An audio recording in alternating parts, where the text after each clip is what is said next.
उनकी जो वेतन है वो 50 है, लेकिन वहीं पे जो सरकारी खाना जो बनाती है रसोईया, उनकी वेतन 1500 रुपए है। ऐसा क्यों? सरकार की आपको क्या लगता व्यवस्था है, लेकिन हाँ ये बात जरूर है कि वह भी उतना ही दिन ड्यूटी करती हैं, मेहनत करती हैं, काम करती हैं, उनसे ज्यादा मेहनत करती हैं, भोजन पका के गर्मी भी हो तब भी आंच के पास बैठ के काम करती हैं। उनका भी वेतन बढ़ना चाहिए, उनको भी पारिश्रमिक जो है उनको उनके काम के हिसाब से जरूर मिलना चाहिए। पीड़ित परिवार है, जो समाज है, अब पैसा नहीं होता है तो उन्हें आप शिक्षा कैसे प्रदान करेंगे, उन कैसे स्कूल? देखिए ऐसा है कि डॉक्टर भीमराव अंबेडकर ने बहुत पहले कहा था, उसी समय उन्होंने कहा था कि आधी रोटी आप खाइए लेकिन अपने बच्चों को पढ़ाइए। और शिक्षा जो है शेरनी का दूध है, जो पीता है वही दहाड़ता है। ये सिद्धांत जो बातें हैं ये बहुत महत्वपूर्ण बात है। तो हमको लगता है कि जितने वो भी। तो जय हिंद साथियों, मैं रघु विश्वकर्मा। साथियों इस समय हम देवरिया में हैं और देवरिया में एक स्कूल में आए हैं, स्कूल के प्रबंधक जी हैं। तो पहले तो बहुत बहुत स्वागत है। धन्यवाद आपको। स्कूल का क्या नाम है? MSS central academy Bhojauli colony. क्या नाम? तो चंद्रभान विश्वकर्मा। अच्छा सर, आप स्कूल चलाते हैं, कहीं ना कहीं आजकल प्राइवेट स्कूल है, बच्चों को शिक्षा दिलाने का काम करते हैं। तो क्या लगता है आज के समय में एजुकेशन को लेकर चर्चा किया जाएगा, तो आज के समय में जो सरकारी स्कूल में है, सरकारी स्कूल हैं गाँव में, वहां पे लोग क्यों नहीं जा रहे हैं बच्चे? सरकारी स्कूलों में नहीं जाना बच्चों का, उसमें कई फैक्टर हैं। एक तो जो लोग सरकारी अध्यापक हैं, योग्यता तो उनकी कम नहीं है, लेकिन वो काम करना नहीं चाहते हैं। दूसरी बात यह है कि अभी सरकारी विद्यालयों में बच्चों के बैठक व्यवस्था और अन्य सारी व्यवस्थाएं जो इंफ्रास्ट्रक्चर की हैं उसका भी अभाव है। इस नाते अभी बच्चे वहां कम जा रहे हैं।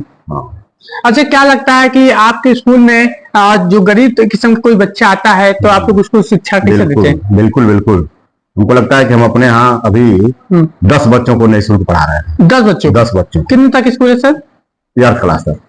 मतलब 10th तक? हाँ 10th। अच्छा। अच्छा, जैसे कि जो कोई मतलब यहीं के लोग आते हैं पढ़ने के लिए कि बाहरी जिला के भी लोग? नहीं, बाहरी जिला के लोग जो आवास यहाँ लेकर रहते हैं, हाँ। वो बच्चे आते हैं क्वार्टर सेट में। अच्छा। बाकी सब लोकल बच्चे ही हैं। जैसे आजकल देखा जाता है कि जो सुधार इस पे सरकारी स्कूलों में कैसे सुधार आज के जनरेशन देखा जाए, वहीं पे सरकारी स्कूल में जो टीचर हैं उनकी जो वेतन है वो 50 है, लेकिन वहीं पे जो सरकारी खाना जो बनाती है रसोईया, उनकी वेतन 1500 रुपए है। ऐसा क्यों? अब यह तो भाई सरकार की आपको क्या लगता है? लेकिन हाँ ये बात जरूर है कि वह भी उतना ही दिन ड्यूटी करती हैं, मेहनत करती हैं, काम करती हैं, उनसे ज्यादा मेहनत करती हैं, भोजन पका के गर्मी भी हो तब भी आंच के पास बैठ के काम करती हैं। उनका भी वेतन बढ़ना चाहिए, उनको भी पारिश्रमिक जो है उनको उनके काम के हिसाब से जरूर मिलना चाहिए। अच्छा सर, एक सवाल और है, जैसे कि प्राइवेट स्कूल में शिक्षा सही बच्चों को प्रदान होती है, क्योंकि गाँव में 100% में 85% लोग प्राइवेट स्कूल में पढ़ाते हैं और 15% जो 25% जो बचता है 15% सरकारी स्कूल में भेजते हैं। तो उनको लगता है कि प्राइवेट स्कूल में जो टीचर भी वेतन भी कम मिलता है, फिर भी जो टीचर हैं पढ़ाते ढंग के हैं। जो सरकारी स्कूल में है टीचर तो पैसा कमाते हैं 30,000-40,000, लेकिन वहां पे पढ़ाई नहीं होती। ऐसा क्या कमियां कैसे दूर होगी? अब कमियां दूर होगी भाई, जो सरकारी स्कूल के अध्यापक हैं वो अपने में जागरूकता ले आवे, पढ़ाने की इच्छा रखें, उनकी ट्रेनिंग, उनके पास कौशल है, वो पढ़ा नहीं रहे हैं, काम नहीं कर रहे हैं, वो काम करें तो वो कमी दूर हो जाएगी। बाकी जो प्राइवेट स्कूल की बात है, तो प्राइवेट स्कूल का जो पूरा स्ट्रक्चर है एक तरह से, वो अध्यापकों का वेतन हुआ, स्कूल का दैनिक खर्च हुआ, अन्य सारी चीजें हैं, ये सब उसके मेहनत पर ही निर्भर करता है। इसलिए प्राइवेट स्कूल जो है, जो भी बच्चे उनके पास आते हैं, जितना उनके पास रहता है हर आदमी भरपूर अपना देने की कोशिश करता है 100%। यही कारण है कि प्राइवेट स्कूल के जो बच्चे हैं वो सरकारी स्कूल के बच्चों से जरूर अच्छे हैं। यहाँ तक कि कुछ उसमें संदेह नहीं है कि सरकारी स्कूलों के जो अध्यापक और जो कर्मचारी सरकारी हैं, अधिकारी सरकारी हैं, उनके बच्चे भी प्राइवेट स्कूल में ही जाते हैं।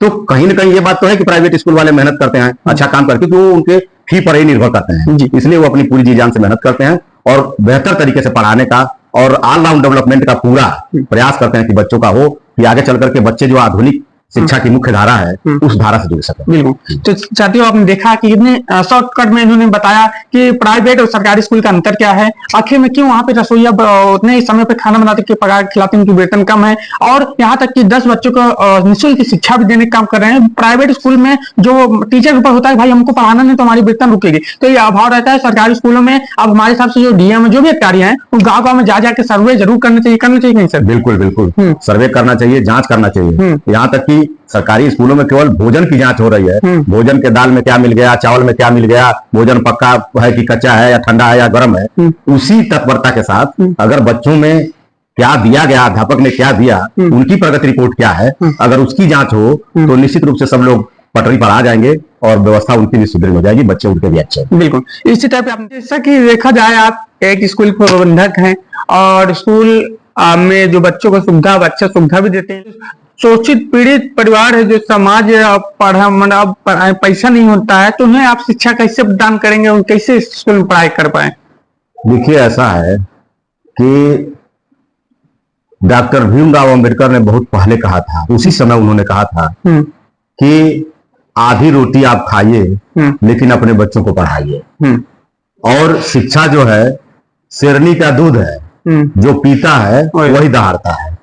ये सिद्धांत जो बातें हैं ये बहुत महत्वपूर्ण बात है। तो हमको लगता है कि जितने ओबीसी और SC ST के पिछड़े और दबे कुचले लोग हैं, इनको इस बात का बड़ी मतलब तल्लीनता से संज्ञान लेना चाहिए कि हम कुछ भी करते हो, जो भी मेहनत मजदूरी करके अपने परिवार का पालन पोषण कर रहे हैं, उसमें एक महत्वपूर्ण जो भाग है वो बच्चों के एजुकेशन के लिए रखें। बिल्कुल। और सभी लोग, एजुकेशन का मतलब ये नहीं है कि प्राइमरी और जूनियर और हाई स्कूल इंटर पढ़ा लिए, अपने बच्चों को जब तक डिग्री कॉलेज माने ग्रेजुएशन के ऊपर और ग्रेजुएशन तक नहीं जाएंगे तब तक बच्चों के अंदर वो समझ नहीं आ पाएगी कि आज समाज की स्थिति क्या है, राजनीति की स्थिति क्या है, किस तरह से समाज में राजनीति हो रही है, कौन क्या कर रहा है, कैसे कैसे करके किसका कितना विकास हो गया, हम क्यों पीछे हैं, इस सबका जो है कि गुणा भाग करना उसका, हाँ वो उसके लिए एजुकेशन बहुत मस्त है। इसलिए हम यही कहना चाहेंगे कि आप कम खाइए, एक टाइम उपवास करिए, कुछ भी करिए, लेकिन अपने बच्चों को हाईली क्वालिफाइड करने